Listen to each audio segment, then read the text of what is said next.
Atenção emissoras da podosfera para o top de 5 segundos.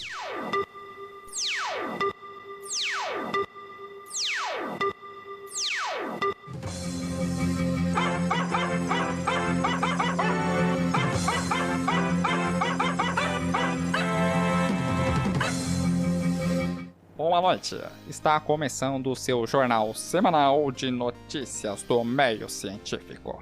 E hoje... Notícias da semana. Astronauta Cristina Koch volta à Terra após recorde de permanência no espaço. Estudo que mapeou 2.658 tipos de câncer pode revolucionar o tratamento da doença. E modelo brasileiro de previsão do tempo é escolhido pela NASA. Hoje no SAP News.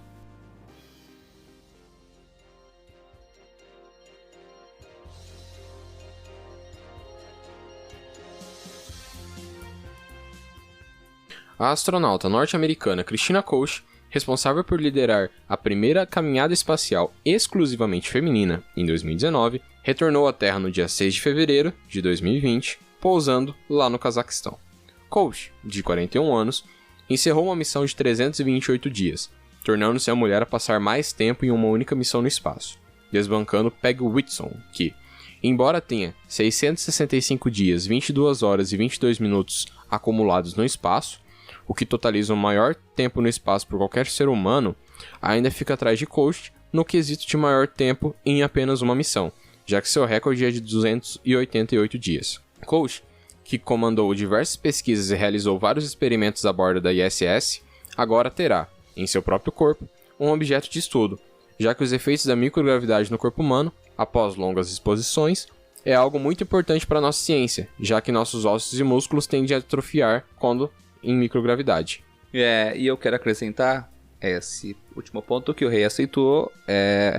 Aqui na Terra nós vivemos sob a pressão constante da atmosfera e da gravidade sobre nossos ossos e músculos. E quando um corpo humano é sujeitado à gravidade zero, não se sabe ao certo ainda, temos exemplos dos astronautas, mas todos os efeitos que isso pode causar nas estruturas ósseas e musculares, além dos órgãos e o funcionamento deles. E isso vai ser muito importante para futuros estudos e desenvolvimento de tecnologias para a permanência dos homens no espaço.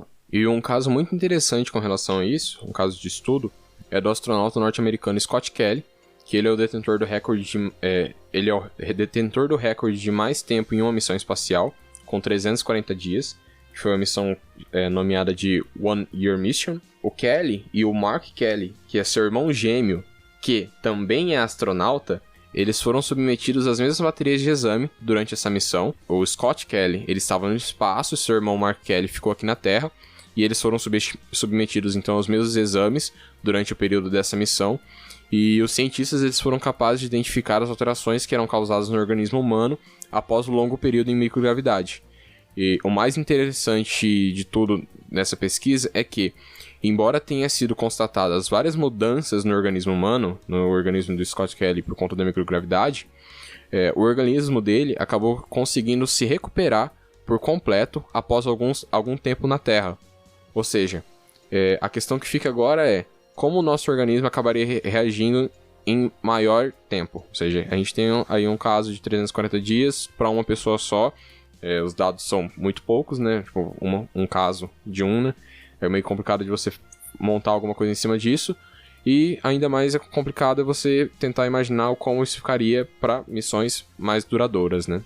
E também, galera, tem um filme muito legal sobre gravidade que até faz bastante sentido, aliás, faz muito sentido. Por exemplo, nós sabemos os seres humanos que nasceram na Terra, cresceram na Terra e foram para o espaço e lá sofreram mudanças drásticas nas suas estruturas ósseas e musculares. Mas e se você nascesse fora da Terra, em gravidade inferior a uma gravidade? Como seria esse desenvolvimento? E um filme interessante, entre aspas, aí é o Espaço Entre Nós, que é um garoto que nasce em Marte sobre a gravidade de 1/3 da Terra e vem pra Terra e sofre várias consequências sobre isso. Ou talvez, pessoalmente, algo que seja um pouquinho mais legal, é a série The Expanse da Amazon. Essa eu preciso assistir. Estudo que mapeou 2.658 tipos de câncer pode revolucionar o tratamento da doença.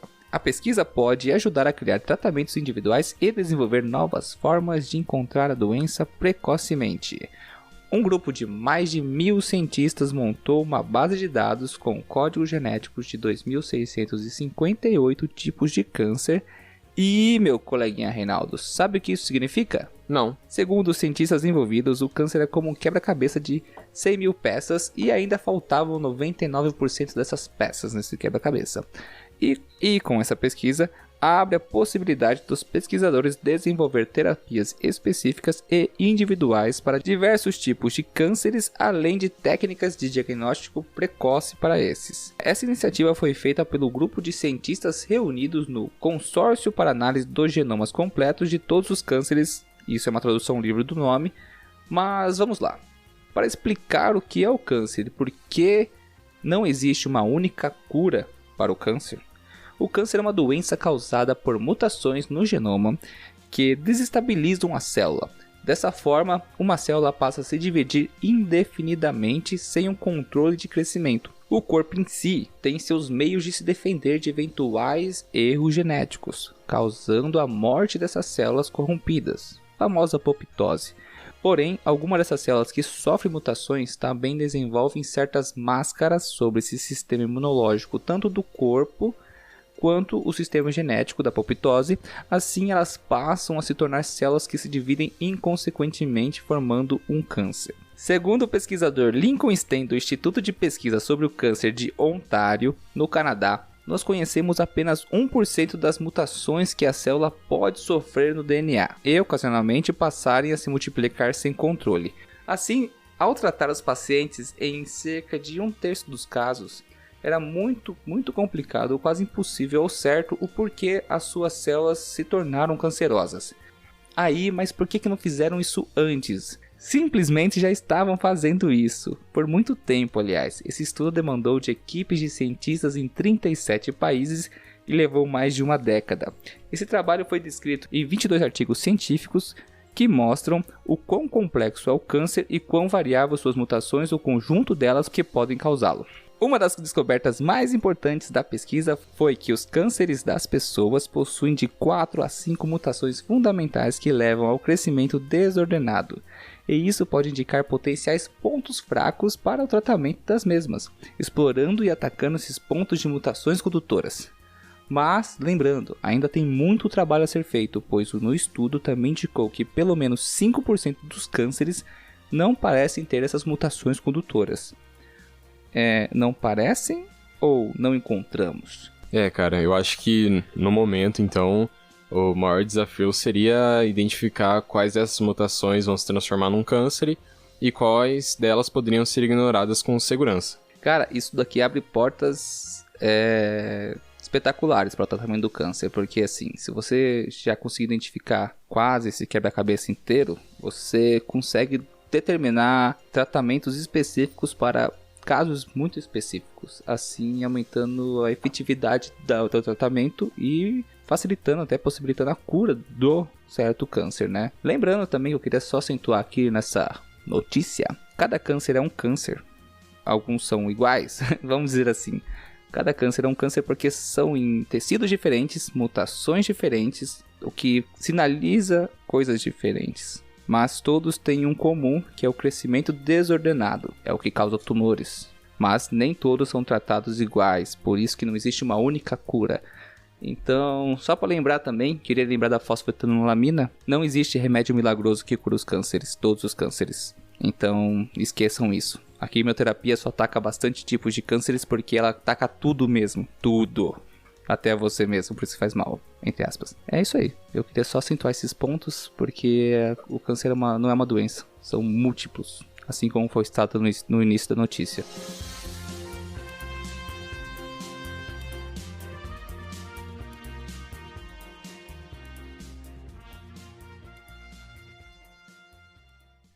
O SAP News volta em instantes após anúncio dos nossos patrocinadores. O modelo brasileiro de previsão do tempo é escolhido pela NASA. A partir do dia 30 de janeiro deste ano, a NASA irá implementar ao antigo sistema de monitoramento meteorológico, o NASA-GEOS, um novo modelo de previsão do tempo, que é mais preciso e mais confiável, batizado de GF. O sistema, que é fruto do trabalho conjunto de uma equipe de brasileiros e norte-americanas, foi liderado pelo físico goiano Saulo Freitas, pesquisador do INPE, Instituto Nacional de Pesquisas Espaciais. O modelo, que segundo Freitas levou cerca de 3 anos para ser desenvolvido, aperfeiçoou o atual sistema, pois analisa a formação das nuvens, a formação das gotículas de água e, posteriormente, a chuva. Desta forma, foi possível desenvolver um modelo matemático capaz de ser implementado no poderoso e complexo sistema já existente, tornando mais confiável as previsões, principalmente as de curto prazo, que podem ter resultados de 10 a 30% maiores, dependendo das condições meteorológicas. Para o pesquisador, a presença de um sistema mais confiável irá auxiliar principalmente o agronegócio, pois será capaz de ajudar a realizar previsões e posteriores preparações para os períodos de plantio e colheita. O sistema ainda irá auxiliar a prevenir incidentes oriundos de catástrofes naturais causadas por chuvas intensas em regiões próximas a rios e encostas. Por fim, o físico, que mora nos Estados Unidos desde 2016 e vem trabalhando com a NASA em parceria com o INPE, avalia que o sistema ainda não possui uma previsão de ser implementado no Brasil, em parte por falta de interesse, porém, afirma que esta é uma das próximas etapas do projeto. Agora os americanos vão ter a previsão do tempo igual a nossa, nos nossos jornais locais. Só que não, né? Mas você pode dizer que a NASA está estudando os brasileiros, finalmente. Não sei. Seria o Saulo o brasileiro estudado pela NASA? Essa é boa. Um espécime de brasileirinho? Cara, isso mostra pra gente que os estrangeiros estão interessados mais na nossa própria ciência do que nós mesmos, os brasileiros. Pois é, a gente tem muito a oferecer e pouco a quem oferecer, de certa forma. Pra quem tiver um tempinho, eu vou adicionar no post lá no nosso site. Olha só, post no nosso site, que incrível. Eu vou adicionar um pouquinho um GIF de como funciona esse sistema, para vocês darem uma olhada. E nele é bem descrito os tipos de emissões que são lançadas na atmosfera e como elas são feitas e como elas são usadas para fazer as medições e as previsões do tempo. E é um sistema bem incrível e bem complexo. E sabe o que torna mais complexo tudo isso, Sérgio? O que torna? Você sabe que até hoje você não consegue fazer um modelo matemático para prever turbulências, certo? Tanto é que, por exemplo, se você quiser fazer um teste de um avião, é mais fácil você colocar ele num túnel de vento do que você fazer um modelo matemático. Sim, nós falamos disso em um outro podcast, aliás. Então, por exemplo, a gente tá falando de avião, mas você imagina as implicações disso para você fazer a previsão de um tempo. São muito mais complexas. Exatamente. Então, toda vez que você tá lá assistindo o seu jornal matinal e você reclama da previsão do tempo que ela errou, porque, tipo, putz, falou que ia chover 10 horas da manhã, mas só foi chover às 11, cara, não é fácil não, viu? Essa proximidade de acerto deles já é uma grande coisa. Exatamente. Pra falar a verdade. Aliás, que o seu José do interior de Congonhas lá, ele fala que quando o joelho dói, chove e daí chove mesmo. Então, acho que é melhor estudar ele. Mas você sabe por que acontece isso, né? Não. Porque seu José, ele tem uma cicatriz no joelho. Ah, não entendi ainda. Me esclareça. É que eu não sei se isso é cientificamente comprovado, mas falam que quando você tem uma cicatriz, a sua cicatriz, ela fica sensível quando a mudanças da umidade do ambiente e você começa a sentir dores quando tá chovendo, vai chover. Olha, por isso que velho reclama tanto quando vai chover, vivendo e aprendendo. Eu não sei exatamente se isso é verdade, tá? Mas eu já vi em vários locais, então galera, eu estou assumindo a minha ignorância pra saber se isso é mito ou é verdade. Provavelmente eu vou sair daqui, eu vou entrar no E-Farsas e vou ver se é verdade ou não. Não espalhem fake news. Comentem no post do site. Olha que bonito. Olha que bonito. Comentem no post do site. No post. Comentem no post do site se dores nas articulações e cicatrizes são sentidas quando ocorre mudanças de umidade e pressão atmosférica. Será que isso é verdade? Será que isso é mito? No próximo Sup News.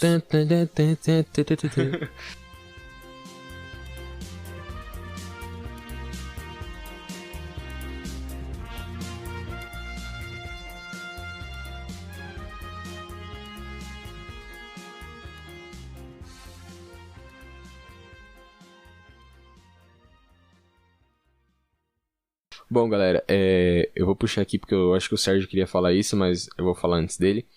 Basicamente, a gente está testando esse novo modelo de programa. Isso aqui seria uma prévia para vocês, mas a ideia é trazer um programa semanal fora o Sapcast. Então, vocês teriam, além do Sapcast, vocês teriam o Sap News, onde a gente comentaria sobre notícias quentinhas e fresquinhas saído do forninho para vocês. Eita, Giovana!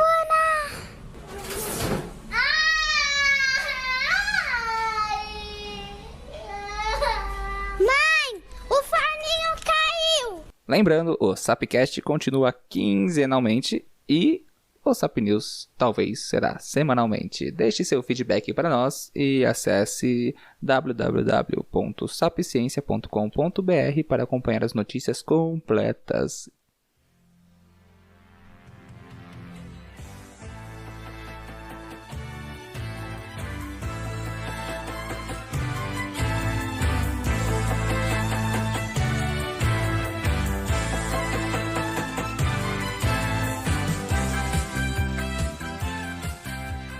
Galera, só fazendo um post aqui, provavelmente quando esse podcast sair já vai ser tarde demais, mas se você fez o teste da vassoura, dela ficar em pé, ela não tem nada a ver com o equinócio, não tem nada a ver, porque o equinócio aqui é lá em março, se eu não me engano, dia 22 de março, a gente tá tipo no começo de fevereiro, não tem nada a ver, a Terra não tá com uma rotação perfeita ou coisa do tipo, é simplesmente por conta da geometria da sua vassoura.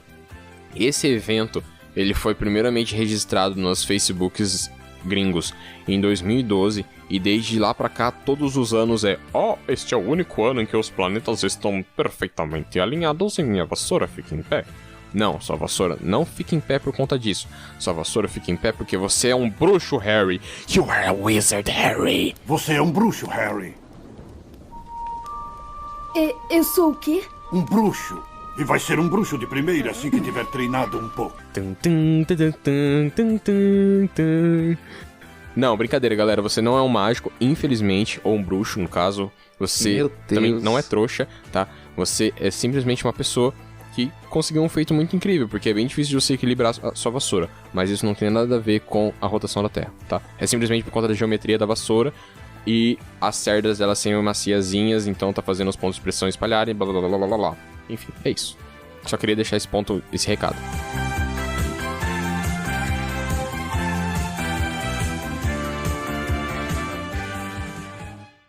Sérgio, mas a gente tem mais uma coisa que a gente precisa comentar nesse podcast, antes dele acabar. Ai, meu Deus, o quê? A gente tem comentado um assunto que é muito importante e ninguém fala. O quê? Cara, tem uma coisa que vem me intrigando e... eu sei que todo mundo passa por isso. Todas as pessoas no mundo têm uma boca do fogão preferida, mas ninguém fala sobre isso. Chegamos na zona de respostinhas para prolongar esse minúsculo cast que foi o piloto do Sap News. Espero que vocês tenham gostado, porque se gostaram vai ter muito mais. E as perguntas da semana. A primeira pergunta aqui que recebemos foi da Julia Pepper. E ela perguntou... Como é? Julia Pepper, porque tem 2 U's no nome dela. Pepper. Então, é tudo junto, né? Ela perguntou aqui: é verdade que a vassoura se equilibra por causa da perfeita rotação da Terra? Então, Julia, como você pode ter percebido, o Reinaldo, o rei, ele respondeu essa pergunta no finalzinho do cast ali, com um pouco de frustração sobre o caso e raiva, mas tudo bem. Então tá aí sua resposta. Espero que você tenha gostado dela. E vamos para a próxima pergunta, que foi a pergunta do LG_Dan_2T4. E a pergunta dele é interessante, cabe um debate filosófico em cima dela, que seria o quê? O que nós nunca iremos entender. Daí eu fiquei pensando, eu acho que ele quis entender, porque entender seria o verbo de administrar. Se fosse entender, por exemplo, nós nunca vamos nem entender o Brasil, porque ninguém administra essa porra aqui, que é uma bagunceira. Mas, se você estiver falando do verbo entender, do entendimento, de compreender. Eu acho que... O que você acha aí, Rei? Antes de dar minha resposta, eu quero saber qual que é a sua... O que você acha que nós nunca iremos entender? Eu acho que a gente nunca vai entender o motivo de você ter pintado seu cabelo de verde. Ninguém sabe disso porque não tem fotos. Que fiquem imaginando aí. Ele pintou o cabelo de verde. Tá horrível. Eu sou o coronavírus. Então, vamos entrar no debate filosófico do entendimento. Uma coisa que sempre foi discutida, e eu acredito que isso caiba aqui no assunto. O ser humano, já foi debatido por muitos filósofos da história, entender o que seria impossível entender. Eu acredito que seja, junto com muitas opiniões de outros filósofos, seria entender o infinito, a imortalidade. O ser humano não tem a capacidade de compreender ou conceber essa ideia. Não sei se eu entendi exatamente o que você quis dizer com isso. Tá, vamos lá. Se imagina vivendo pra sempre. Uhum. Imaginou? Imaginei. E qual que é o final? Não tem. Então você não imaginou. Não tem como. Mas como assim não tem como? Só porque não tem um final não posso imaginar? Não tem como. Você é limitado ao seu... Cara, o pensamento é complicado, porque vamos lá. Vamos tentar imaginar uma coisa fora o tempo, mas não concebível. Fora o infinito. Pensa numa cor que não existe. Não, isso não tem como. Exatamente. Agora, pensa como seria uma quarta dimensão espacial ao seu ponto de vista. Pensei. Não tem como, cara. Como seria? No meu ponto de vista, eu posso pensar em qualquer coisa. É um violão. Aí que tá. Mas isso não é verdade. Isso não tem como você saber. Não, isso não tem como eu provar. Não, aí que tá. Não tem como você entender a quarta dimensão, porque você não consegue concebê-la como seria corretamente. Porque você é limitado aos seus sentidos, assim como nós somos limitados ao nosso tempo. Certo. Então, compreender o infinito e a eternidade são duas coisas impossíveis de entendermos. Você pode até simulá-la na sua cabeça, mas entender você não vai. Só que o que a gente tem que pensar, na verdade, é quem somos os nós. Ou nós somos eu e você, ou nós somos qualquer pessoa daqui... 5 milhões de anos, por exemplo. Aí que tá. A ciência é muito louca, né? Amanhã a gente pode mudar todos os paradigmas com uma nova ideia. Mas, pensar no hoje, no agora e na história, você conceber algo incompreensível, você nunca teria o entendimento completo dele, uma opinião sobre. Você pode até simular uma ideia na sua cabeça, mas você fica restrito a você mesmo. Ou um conjunto de ideias que estão com o mesmo limite de concepção que você. Tá. Mas o que eu posso te falar, por exemplo, vou dar um exemplo aí. Se você voltasse no tempo, volta 1000 anos, vamos lá, 1000 anos atrás, você acharia que uma pessoa conseguiria conceber a internet, por exemplo? Não. Então, esse é o mesmo ponto da ciência. Então. Mas mesmo assim, o infinito é uma coisa inconcebível, cara. Você não sabe. Por enquanto ela pode ser que um dia deixe de ser. Eu tô sendo limitado por mim mesmo. Esse é o nosso problema. Por isso que eu te perguntei, entendeu? Quem seria o nós? O nós seria nós, eu e você, no nosso tempo de vida, ou nós poderia ser qualquer pessoa ou qualquer tipo de coisa que vivesse daqui 5 mil, 50 mil, 500 milhões de anos, por exemplo. Será que vai haver 500 milhões de anos depois? No universo? No tempo. No tempo? Por que não? Porque sim. Bom, se tudo continua com o conhecimento que nós temos hoje em dia, provavelmente muito palpável. 500 milhões de anos, sim. Agora, se você quisesse falar... É um piscar de olhos pro universo. 500 quadrilhões de anos, aí já é meio complicado. Sabe? Mas 500 milhões de anos pro universo é, sei lá, ir na padaria e voltar com um pão e uns trocados. Eu acho que o Yagni Gibi vai acontecer antes do entendimento completo do universo. Sabe o que é o Yagni Gibi? Não. Eu gostaria que você me explicasse. O universo começou com o Big Bang, né? Ele vai terminar com o Yagni Gibi. O Big Crush? O contrário. Esse eu li no Mochila das Galáxias, um excelente livro, galera, acompanhem. Mas você sabe que isso é mentira, né? Tá aí uma coisa que muito provavelmente a gente nunca vai conceber. O que veio antes do Big Bang. Olha, isso daí, exatamente. Isso. Nossa, cara, você pegou um ponto que eu nem tinha pensado em abordar. Ó, vamos lá. Não, rapaz, você tá indo, eu tô voltando. Uma coisa que a gente é muito limitado, e provavelmente a gente vai ser limitado, provavelmente pra eternidade, é o tempo, certo? Sim. Porém, se você limita tudo a uma esfera muito pequenininha, você não tem o tempo, você não tem energia, você não tem o tempo. Você não tem uma concepção, teoricamente não teria uma concepção de tempo antes do Big Bang. Eu não sei se eu consigo explicar de uma forma boa em isso, então, sei lá. acredite nisso baseado em fé. Igual eu já li em alguns livros de engenharia. Desconsidere o atrito.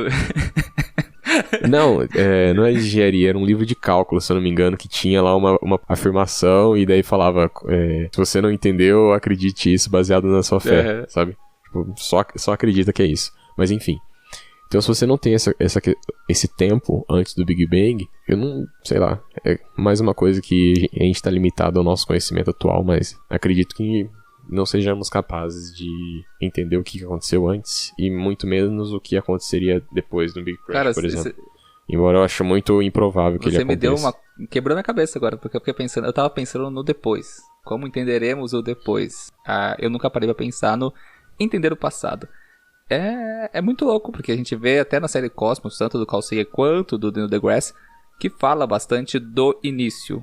E o deGrasse até aborda um pouco o antes. Ele é como se fosse Interestelar e liberdade literária da quarta dimensão, mas é muito louco você imaginar o que houve antes. Não tem como conceber, porque nós não temos nem resquício de dados para coletar e analisar. Big Bang a gente tem. É algo totalmente diferente. Sim, cara, muito louco. Eu gostei dessa pergunta, eu achei ela é bem ampla, cara. Tipo, caberia horas e horas de conversa e não chegaríamos a lugar nenhum. Ou será que chegaríamos e ganharíamos um prêmio Nobel? Os entendedores do universo? Olha... É, tipo isso. Isso parece nome de desenho dos anos 60. Mas é os entendedores ou entendedores? Se for entendedores, a gente vai dominar o universo, vamos ser imperadores. Aí, ó. Eu acho que eu gosto mais da primeira opção. Essa é boa, né? Boa, vamos passar para a próxima pergunta? Qual você quer puxar agora? Uma pergunta feita pelo J. César FF. Que foi? Eu tô rindo. É porque o avatar dele é o Baby Groot. Daí ele pergunta: quando vai ter o contato com os alienígenas? Ah, entendi agora. Entendi porque você estava falando antes. Cara. Então, o que você acha sobre isso aí? Vai ter o contato quando eles chegarem aqui. Boa. Seria muito legal, cara, ter esse contato aí. O Chico Xavier errou, tá, galera? Ele falou que ia ser em 2019 e não rolou. Tamo triste. Você não sabe. E se tiver contado errado em 2019? E se eles já estiverem aqui entre nós? E se Jesus foi registrado no cartório 5 anos depois? E vai acontecer em 2024, E se eu for um alienígena?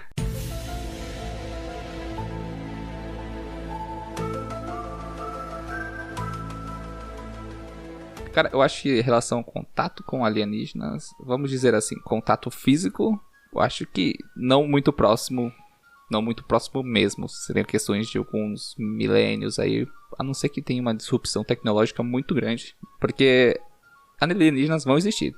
Não precisa ser inteligentes, mas mundos alienígenas com seres vai existir. Estatisticamente isso é muito palpável. Vou colocar um grande se aqui.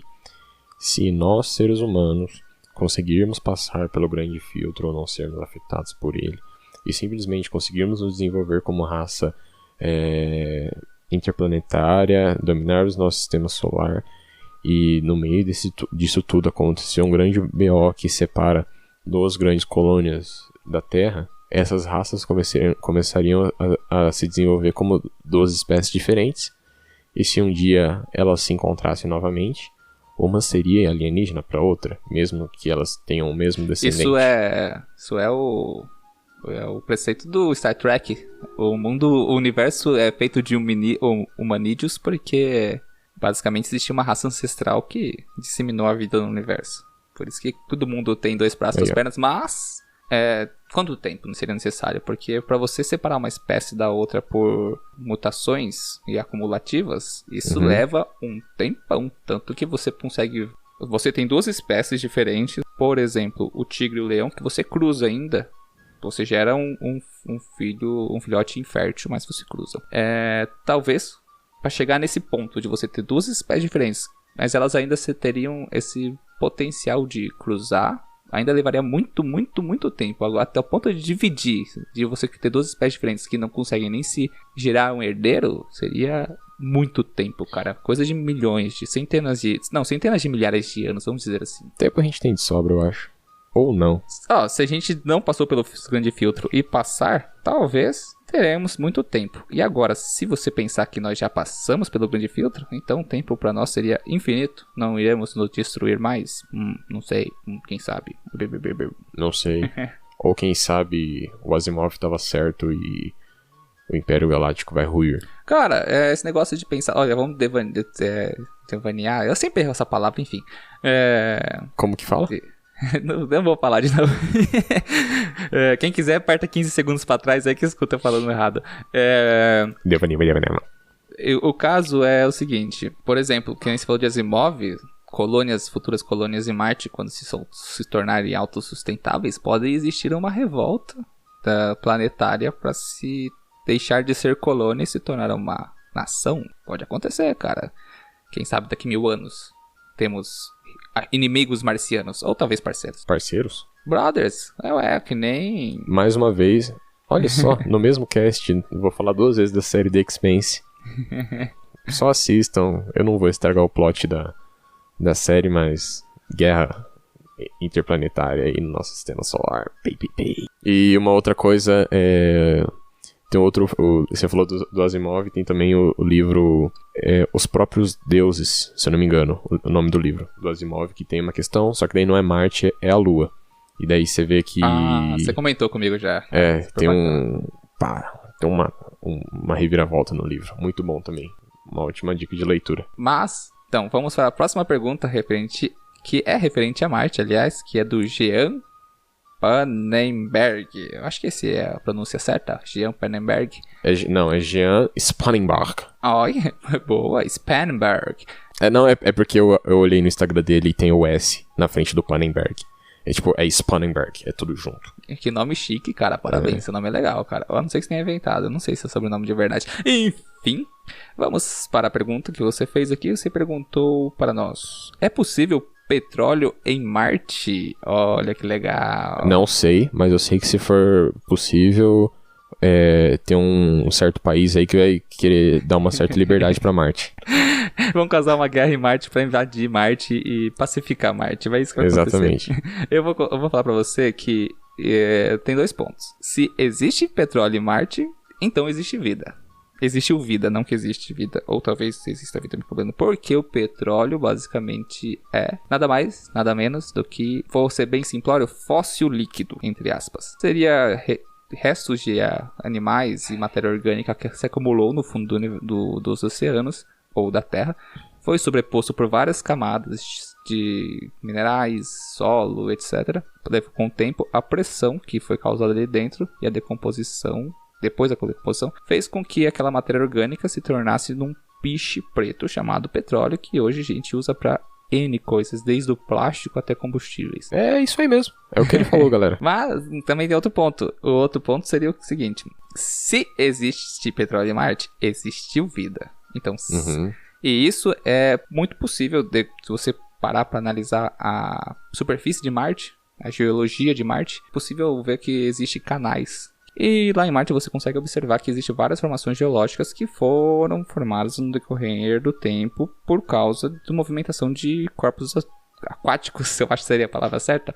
Enfim, então se houve água líquida, houve uma temperatura propensa para que essa água permanecesse líquida. E se houve uma temperatura propensa para essa água permanecesse líquida naquele ambiente, provavelmente havia condições de que houvesse vida. Nem que seja microbiana, poderia ter se acumulado no fundo dos corpos aquáticos e... Assim como tem traços também de umas certas quantidades de metano na atmosfera de Marte, o que poderia indicar uma leve possibilidade de se ter as condições necessárias para se formar petróleo, mas, né? Não dá pra saber. Cadê o biodegradável aí para fazer a composteira? Cadê a composteira de dinossauro? É verdade, os poços de petróleo são nada mais do que grandes composteiras de dinossauro. Mas nunca vamos saber até estarmos lá e podermos explorar de uma forma mais palpável, porque os rovers que nós mandamos para lá, os robôs que mandamos para lá, eles são muito limitados a eles mesmos. Então, você não pode mandar muita coisa ou uma coisa muito robusta para lá por causa do peso e o custo de envio.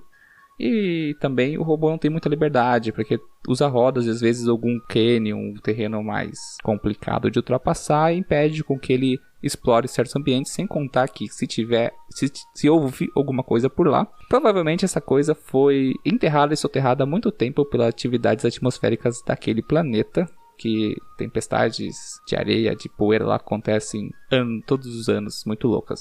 E é isso daí, eu acho que essa seria uma resposta bem bacana. Eu queria saber muito, eu torço muito pra ter petróleo em Marte, porque a gente vai chegar poluindo de verdade. Nossa, você vai chegar acabando com o lugar. Deixa eu te contar uma coisa, uma observação legal sobre esse ponto aqui. Sabia, aqui no nosso planetinha Terra, o efeito estufa e o aquecimento global são coisas ruins, porque altera a temperatura média do planeta, causa tempestades, enchentes e distorce todo o clima do planeta. Isso é ruim. Só que Marte, isso seria bom. Por quê? Porque Marte tem uma atmosfera muito menos densa do que a Terra. Uhum. E por isso que naquele filme lá, Perdido em Marte, a tempestade não seria suficiente pra derrubar a nave e nem fazer o Mark Watney sair voando e tomar o que era mesmo? Uma antenada na barriga. Não vou ter o lado correto agora aqui, mas é muito, muito, muito menos densa do que da Terra. É rarefeita pro caramba, é muito rarefeito, ou seja, uma atmosfera com pouca pressão e poucos gases do efeito estufa, vamos dizer assim, ela prende menos energia, menos calor, ou seja, a temperatura média do planeta Marte é quase menos 67 graus, se eu não me engano. Se alguém me corrija se eu estiver errado, é pra volta dos 60 graus, menos 60 graus. É muito frio, é inviável reações orgânicas ou até água líquida nessa temperatura. Então, um efeito estufa controlado, intencional... Qual que é a temperatura que você falou? Acho que eu falei menos 67 graus, temperatura média do planeta. E porque a distância entre o Sol e Marte varia, a temperatura varia desde menos 125 graus e até 22 graus no verão. Seria frio pra caramba. Enfim, isso inviabiliza a formação de água, e mesmo que formasse água naquele tipo de atmosfera, sem pressão e rarefeita, a água na temperatura que seria líquida aqui na Terra, vamos botar aí entre 1 grau e 100, vamos supor que aqui é líquido até uma temperatura boa de 20 graus da água. Isso não aconteceria em Marte, porque por ser tão rarefeita, a água entraria e pouca pressão atmosférica, ela entraria em ebulição nessas temperaturas que aqui seria líquida. E abaixo disso elas congelariam, então é muito complicado. Um efeito estufa intencional, proposital, seria o primeiro passo de uma terraformação de Marte. E para a última pergunta, foi enviada pelo Romulo_Carvalho 97. Será possível no futuro clonar algum animal já extinto? Ou seja, ele basicamente quer criar um Jurassic Park, Jurassic World no nosso planeta Terra. E o que você acha? Será que é possível, Rei? Será que é? Será que não é? Eu acho que como que é o nome daquele cara? O Dr. Goldblum lá, ele já... todo sensual lá, falou que... Não foi ele, na verdade, era o outro cara. Eu sempre esqueço o nome desses personagens. Mas falam que não faz sentido fazer isso. Porque, né? É só você assistir os filmes, sempre dá problema, cara. Os caras vão querer ganhar dinheiro, fazer um parque temático. Aí o dinossauro vai comer a criança. Daí o pai vai ficar bravo. Daí o dinossauro vai comer o pai. Ih, nossa, vai ter morte. Daí vai aparecer na TV, o da Atena lá. Olha, me dei imagens aí do dinossauro aí que matou o bicho. Comandante Hamilton. Olha o helicóptero H1 aí, ó, seguindo aí, ó, o T-Rex aí, ó. Não seria legal. Deixa eu falar, por exemplo, assim, não seria uma boa ideia, porque vamos falar dos animais que não foram extintos pelos homens. Dinossauros. Não seria uma boa ideia, porque eles não teriam um habitat para eles. O tempo deles passou, as condições geológicas e climáticas eram muito diferentes. E mesmo se a gente fizesse isso, conseguisse fazer isso, porque eu vou chegar no ponto... Numa ilha do Caribe, teríamos que mantê-los de acordo com o clima e as condições necessárias para que eles sobrevivam. Enfim, isso não vem ao caso. Tem alguns estudos que até sugerem que a concentração de oxigênio na época jurássica era um pouco diferente. Eu não sei se eu estou me equivocando aqui, mas enfim. Mas sim, vamos falar dos animais mais recentes, das megaferas. Isso é possível. É basicamente os grandes mamíferos que ocorreram. O homem já existia na Terra, tá? E passou por grandes mamíferos, dente de sabre, preguiça gigante. Esses animais, sim, é possível você conseguir no futuro, não agora, como fazer uma clonagem. Tipo uma ovelha Dolly? É tipo uma ovelha Dolly, é até palpável. Por exemplo, os Dodôs, que a gente vê na Era do Gelo, aquele bichinho bacana do melão lá, aquele pássaro super legalzinho, ele foi extinto na época das navegações, pra você ter uma noção. Existia um grupo numa pequena ilha lá, não me lembro onde a região certa, mas ele foi extinto porque os grandes senhores passavam por lá e aportavam, comiam os pássaros, depois iam embora porque eles eram muito dóceis, vamos dizer assim. O tigre da Tasmânia, que era um marsupial carnívoro, foi extinto muito recentemente também. Vamos falar um pouco mais para trás, os mamutes foram extintos por caça. As preguiças gigantes foram extintas pelas caças. Enfim, o ponto que eu quero chegar é que eles foram extintos muito recentemente. Ou seja, você consegue encontrar às vezes ossada com DNA ainda. DNA muito fragmentado, muito danificado. Não dá para ser aproveitado, mas você consegue. O que significa que você pode, com o tempo, no futuro, próximas pesquisas e pegando espécies parentescas próximas, montar esse quebra-cabeça e quem sabe gerar um animal desse, um animal já extinto. Isso sim seria muito palpável. Agora, falando de dinossauros, Jurassic Park, e tirar o sangue da bundinha do inseto no âmbar, não faz sentido nenhum, porque é tanto tempo que o DNA teria se destruído e se degradado totalmente. Mas, tem um porém. Eu separei uma pesquisinha aqui, que foi publicada em 2006, tá? Já é um pouquinho velha, mas é muito interessante. Isso cabe bastante, que foi: cientistas induzem crescimento de dentes em galinhas. Mas que raio que os caras estão botando dente em galinha? Porque a galinha tinha dente, porque as galinhas são os remanescentes dos dinossauros. Tanto é que os dinossauros, galera, eles tinham penas. Exatamente, cara. Os parentes mais próximos dos dinossauros hoje, vocês se enganam muito se falarem que são os crocodilos. Não são. Eles são os pássaros, as aves. E existe uma parada semelhante à engenharia reversa. É como se você pegasse uma impressora e desmontasse ela, entendesse como funciona cada componente dela e depois você remontaria ela e agora você tem entendimento completo do funcionamento dela. Mesmo que alguns componentes não tenham função alguma, são mais estruturais, mas eles estão ali. O único problema é quando você faz isso e você monta a impressora e fica faltando peça. Tipo, fica peça pra fora, sabe? O pior é que eu já fiz isso, desmontava alguma Pois coisa aí e depois sobrar peça. E funcionar, isso é bacana. Mas a questão é o seguinte: esse estudo aqui dos cientistas que induziram o crescimento de dentes em galinhas foi feito na Universidade de Massachusetts. Vai. Não, foi feito na Universidade de Manchester, nos Estados Unidos. O que os cientistas fizeram? Eles pegaram a galinha e ativaram genes desativados, o que induziu o crescimento dos dentes na galinha. Agora falar um pouco de evolução.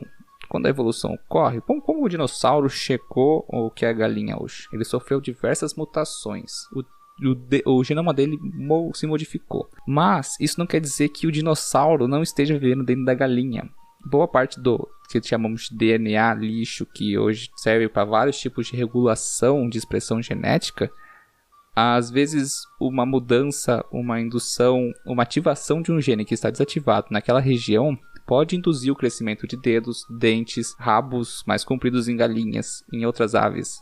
E isso acontece porque elas eram desse jeito, não, os ancestrais delas eram desse jeito, e os dinossauros. E quando você consegue induzir e identificar os genes que são responsáveis por essas características e reativá-los, induzindo o crescimento dessas partes dos animais, então clonar um dinossauro não seria possível, mas quem sabe... Um exemplo da ativação desses genes é quando uma criança nasce com rabo, por exemplo. Não nasce com rabo, mas ela desenvolve o rabo. Ela não fica com o cóccix atrofiado, né, no caso. Sim, isso se chama atavismo evolutivo. É quando você tem uma característica de um ancestral, mas a espécie em si não tem. Como rabos, por exemplo, o tendão da mão aqui, que seria... Eu não lembro qual que é a mão certa, mas tem gente que... Pesquisa na internet aí. Tem uma formação que você faz com a mão, que quem tem um tendão é um tipo de atavismo...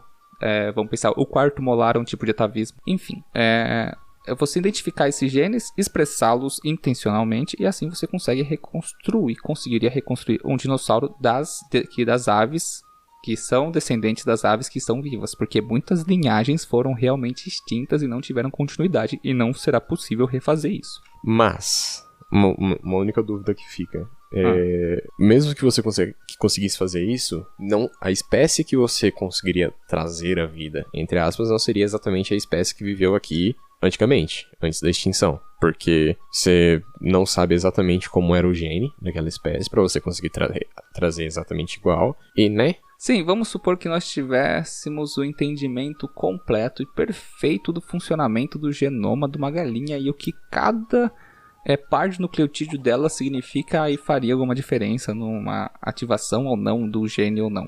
Mesmo que nós tivéssemos todo esse conhecimento 100% limpo, nós nunca recriaríamos o ancestral dela, vamos não sei qual que é, vamos falar que é o T-Rex, vai. Nunca faríamos um T-Rex, porque mesmo que a gente tivesse conhecimento 100%, a gente poderia chegar a um animal muito parecido do que deveria ser os dinossauros. Mas ele nunca seria em si o gene idêntico do dinossauro, porque não temos dados para compará-los. E nunca teremos. Ou talvez nunca teremos, é uma palavra muito forte, mas enfim. Se um dia a gente construir uma máquina do tempo... Ah, cara, não assistam O Som do Trovão. Esse daí é um filme muito bom e tão ruim quanto... Muito bom e ruim? É, sim. Ele é tão bom quanto ruim. Ele é tão ruim que ficou bom, entendeu? Ah, entendi. Tipo... ele deu a volta completa. Viagem ao Centro da Terra, O Elo Perdido. O Elo Perdido é perfeito. Não fala mal desse filme, não. Eu acho que foi isso daí, as perguntinhas de hoje, né, cara? Posso fazer uma pergunta? Faça uma pergunta, então. Sérgio, atenção, Ju? Atenção de U? Não. Atenção, Ju? Não? Não. Que bom. Obrigado por responder. Boa noite, galera. Vai tomar banho. Tchau, gente. Muito obrigado. E espero que vocês comentem sobre o SAP News. Espero que vocês tenham gostado do novo modelinho que a gente vai fazer, que vamos trazer aí. E deixe seu comentário, deixe sua pergunta no próximo cast. Bebam água, se hidratem. E tchau. Não rouba minhas coisas, pô. Já era.